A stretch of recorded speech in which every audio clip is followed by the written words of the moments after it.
Hey there, welcome to today's video where we're going to tackle a common problem that many Apple users face. Picture this. You have some AirTags in an iPhone 11, both equipped with ultra-wideband 1 technology. You can easily locate the AirTags using your iPhone, but when you try to do the same with your Apple Watch, it's a no-go. Frustrating, right? So, the burning question is, does the Series 9's upgrade to UWB 2 prevent it from finding those elusive AirTags? Well, stick around as we dive into this tech mystery.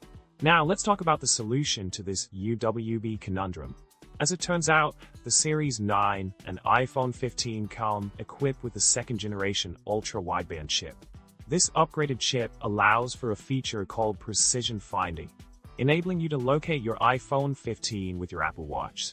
However, here's the kicker. At least as of July 2024, it seems that AirTags have yet to catch up with this second-gen chip technology.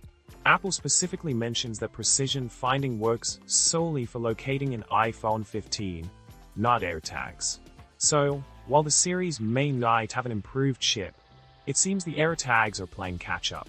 In summary, the Series 9's UWB 2 chip does indeed enhance the precision finding feature when locating an iPhone 15 with your Apple Watch. However, when it comes to finding AirTags, it seems that the second-gen chip technology has not yet made its way to these clever trackers.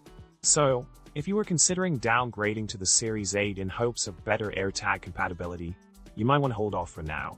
Thanks for tuning in, and remember to hit that subscribe button, give us a thumbs up, and drop a comment below with your thoughts.